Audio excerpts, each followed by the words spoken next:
जय श्री राम।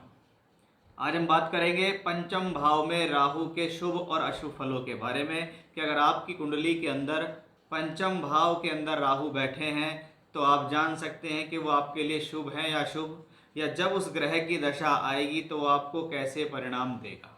यानी Rahu in fifth house, वैदिक एस्ट्रोलॉजी के अंदर पंचम भाव में राहु के क्या क्या शुभ और अशुभ फल होते हैं, इसका पूरा डिस्कशन आज इस वीडियो में होने वाला है।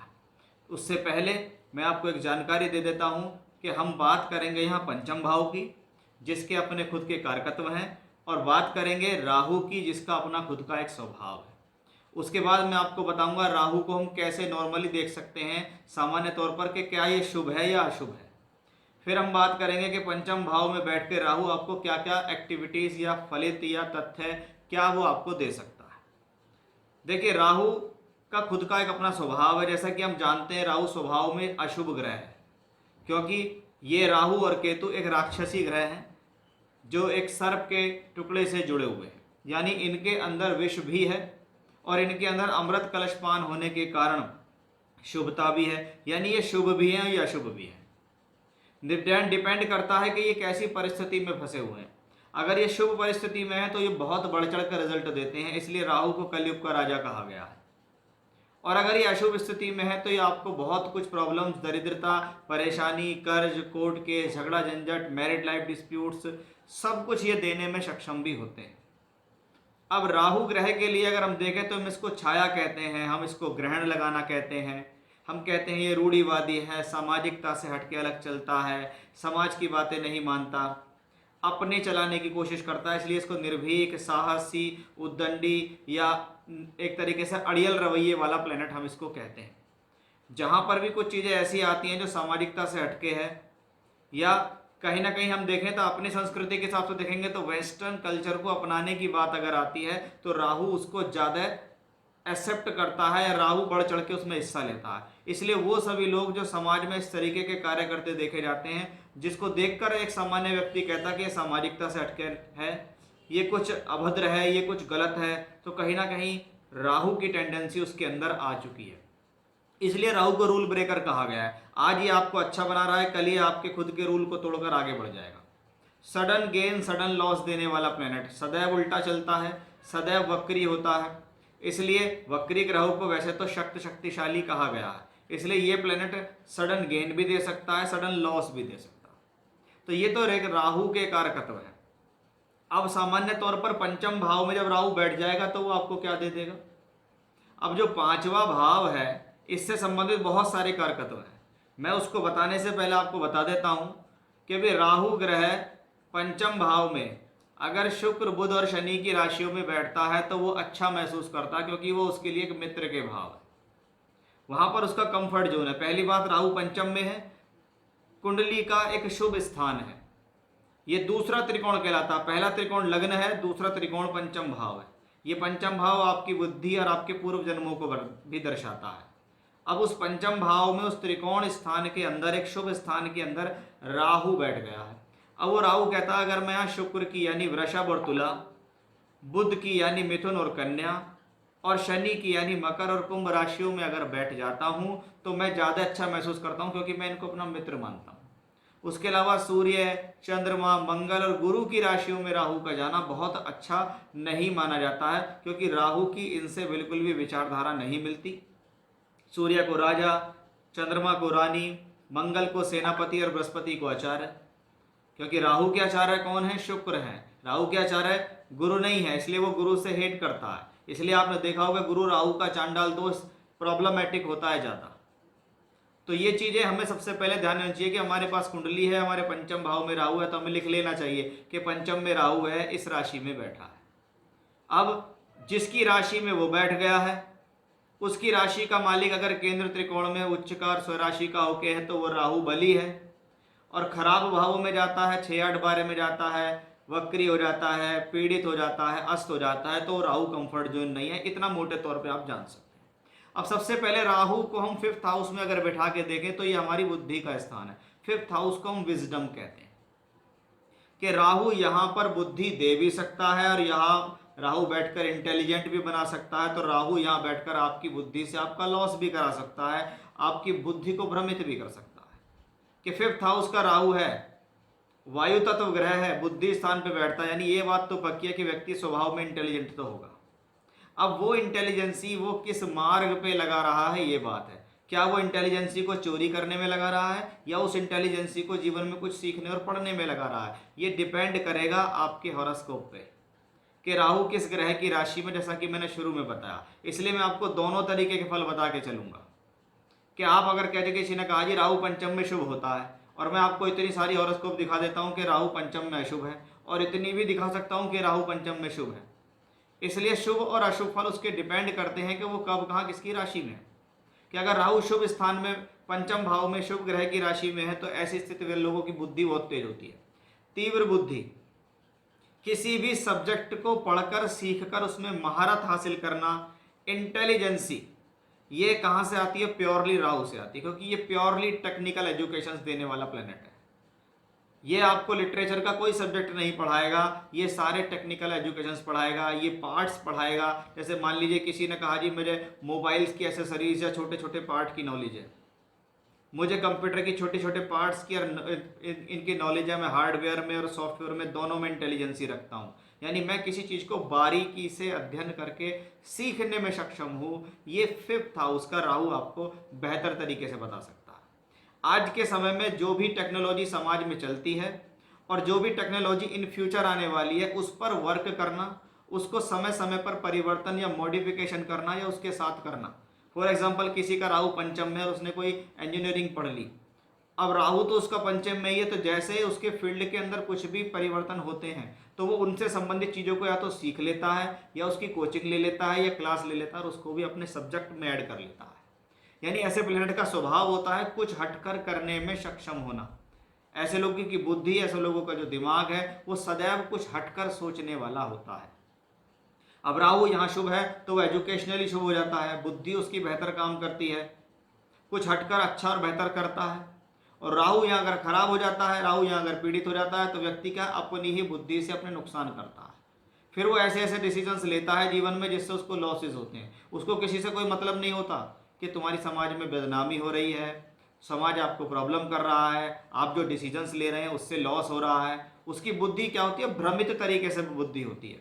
ना वो किसी की सुनता, क्योंकि स्वभाव में राहु निर्भीक है, अड़ियल रवैये का है, ना किसी की सुनता ना किसी की मानता, अपनी अपनी चलाता है। क्योंकि फिफ्थ हाउस में बुद्धि भ्रमित होना भी तो है।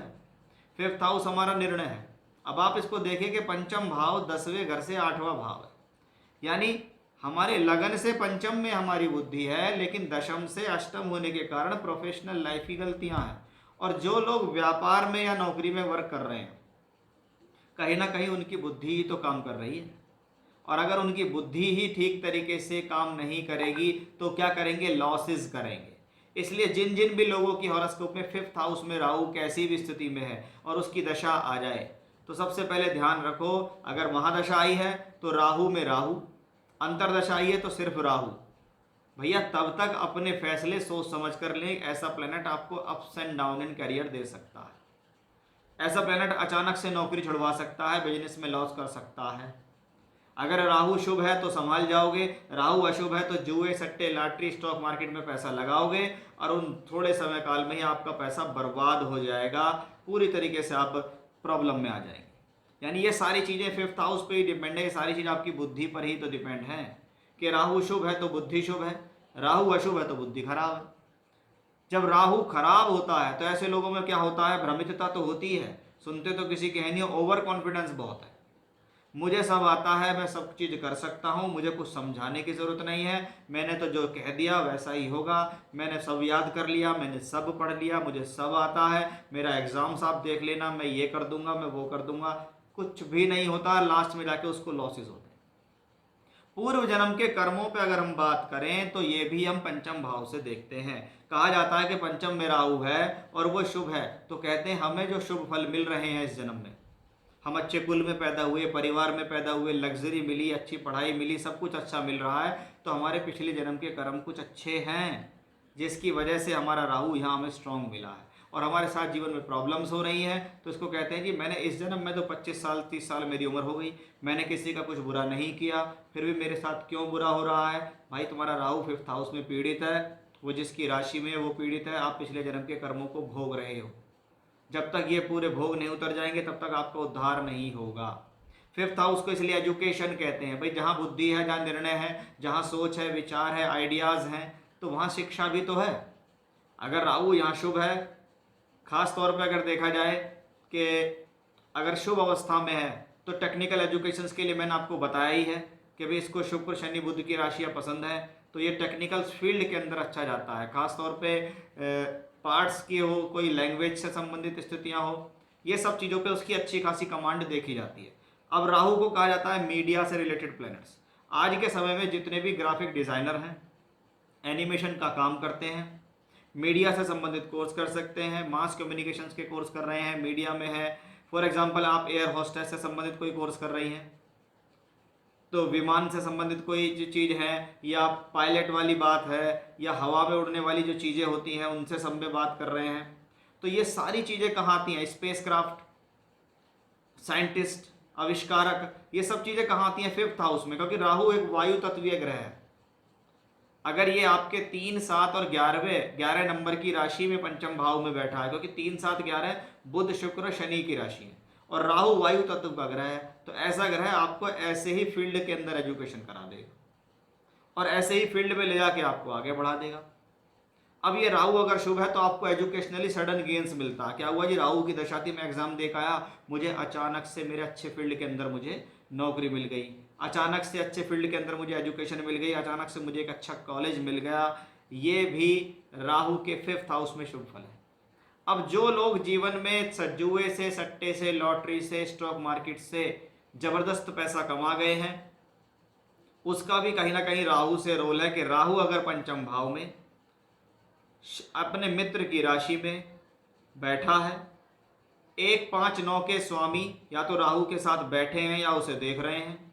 राहु जिसकी राशि में है वो प्लेनेट दूसरे, 11वें, 5वें, 9वें, 10वें और चौथे भाव में अगर बैठ गए हैं और उन पे कोई अशुभ प्रभाव नहीं है, तो ऐसा व्यक्ति स्टॉक मार्केट में बहुत बड़ा गेन प्राप्त करता है। जुए में, सट्टे में, लॉटरी में इसको कहते हैं सडन गेन, क्योंकि पंचम भाव बुद्धि है और पंचम भाव बुद्धि से ही शुरू होता है स्टॉक मार्केट।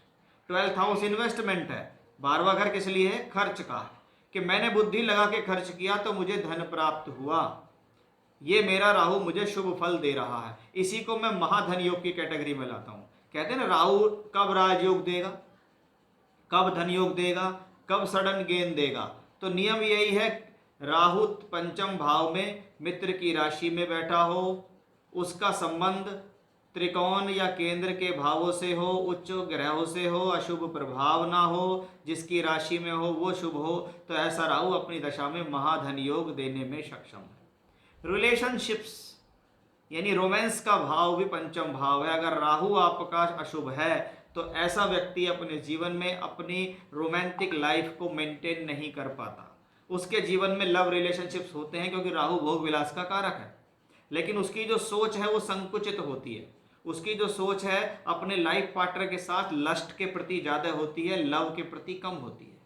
इसलिए वो जिसके साथ भी रिलेशनशिप्स मेंटेन करने की कोशिश करेगा, उसका पहला ध्यान लस्ट की तरफ जाएगा, रोमांस को भूल जाएगा, लस्ट की तरफ जाएगा, और वहाँ जाके लोग उसकी आदतों को समझ जाते हैं, उससे पीछा छुड़ाते हैं, और उसको पाने के लिए वो किसी भी हद तक कोई भी गलत फैसले भी ले सकता है। इसलिए राहु अगर पीड़ित है 5th हाउस में, तो ऐसे लोगों के लव रिलेशनशिप्स कामयाब नहीं होते, या ऐसे लोगों से बचना भी चाहिए, क्योंकि ये लव रिलेशनशिप्स को मेंटेन तो कर नहीं पाते, बाद में अपना बिना वजह का हक जमाते हैं, आपके साथ गलत गलत बातें करेंगे, आपको कुछ भी कह सकते हैं, गाली गलौज कर सकते हैं, आपके ऊपर आरोप लगा सकते हैं, जबकि ये खुद ही गलत होते हैं।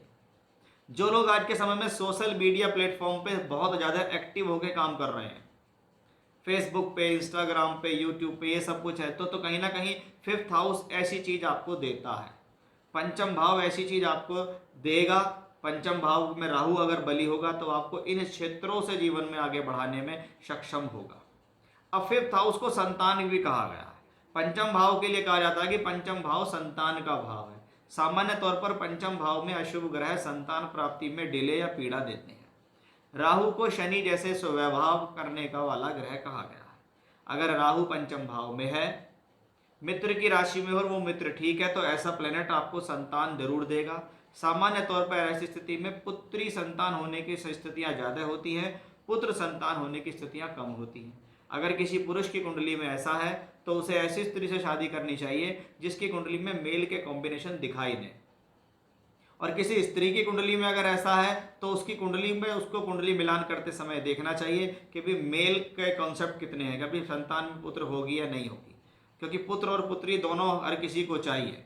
किसी की एक पुत्री हो जाती है तो वो पुत्र की इच्छा रखता है, किसी के एक पुत्र हो जाता है तो वो पुत्री की इच्छा रखता है। तो ये दोनों एक दूसरे के कहीं ना कहीं पूरक हैं। अब पंचम भाव में राहु बैठा हो, उस पर छठे, आठवें और 12वें घर का प्रभाव हो, तो ऐसे लोगों को संतान में बहुत डिले होता है। ऐसे लोगों की शादी भी देरी से होती है और इनको संतान भी देरी से होती है, और संतान कंसीव करने में प्रॉब्लम है। पहले कंसीव करने में प्रॉब्लम है क्योंकि संतान भाव पंचम भाव, पंचम भाव का कारक कौन है? गुरु। अगर राहु पंचम भाव में पीड़ित है, राहु की राशि का मालिक पीड़ित है, गुरु भी पीड़ित है, तो ऐसे लोगों को संतान प्राप्ति में बहुत डिले होता है। पहले तो 3-4 साल तक संतान नहीं होती, मिसकैरेजेस होते हैं, प्रॉब्लम्स होती हैं। फिर अगर एक किसी भी तरीके से संतान हो भी गई, यानी कंसीव कर ली, तो उसको 9 महीने तक टिकाना मुश्किल हो जाता है। साथ ही साथ बहुत बार तो लंबे समय तक संतान ना होने के कारण ऐसे लोगों को IVF के सहारे लेने पड़ते हैं, सैरोगेसी करानी पड़ती है। बहुत बार तो इसको एडॉप्शन का कारक भी माना गया कि राहु 5th हाउस में पीड़ित है, तो ऐसे लोगों को ज़्यादा लंबे समय तक वेट करना नहीं चाहिए संतान के लिए, उनको एडॉप्शन अपना लेना चाहिए कि भैया हम एडॉप्शन ही कर लेते हैं, हमारे से जब नेचुरल संतान होगी तो हो जाएगी, पहले कोई संतान गोद ले लो और उसको पालना शुरू कर दो। तो ये सब चीज़ें हमें 5th हाउस से ही देखी जाती हैं। अब सामान्य तौर पर राहु बहुत ज़्यादा नुकसान कब कर सकता है? राहु अगर जिस पंचम भाव में बैठा है, जैसे मान लीजिए सूर्य, चंद्र, मंगल इनकी राशि में, तो इसको बहुत ही खराब माना गया, बहुत अच्छा नहीं माना गया। और ये सूर्य, चंद्र और मंगल कुंडली के अंदर पीड़ित अवस्था में है, तो ऐसा राहु अपनी दशा के अंदर शुभ फल नहीं देगा, क्योंकि वो अच्छे ग्रह की राशि में नहीं है, वो मित्र की राशि में नहीं है, और वो प्लैनेट्स भी पीड़ित हैं। तो ऐसा राहु अपनी दशा में आपको प्रॉब्लम से प्रॉब्लम देगा। फिर 5th हाउस रिलेटेड सारी प्रॉब्लम्स आएंगी, एजुकेशनली, लव रिलेशनशिप्स, बुद्धि निर्णय के तौर पर, ज्ञान के तौर पर, डिसीजंस के तौर पर, बार बार नुकसान करना, स्टॉक मार्केट, जुए, सट्टे, लॉटरी में पैसा हार जाना, गवा देना भी इन सब चीज़ों में देखा जाता है। तो ये मैंने आज आपको बताया कि राहु प्लेनेट अगर आपके 5th हाउस में बैठा है तो आप कैसे जान सकते हैं बहुत आसानी से कि भी मेरा राहु शुभ है या मेरा राहु अशुभ है, और वो पंचम में बैठ के मुझे क्या दे सकता है, ओवरऑल क्या दे रहा है, और जब उसकी दशा या अंतरदशा आएगी तो मुझे वो क्या देगा। जय श्री राम।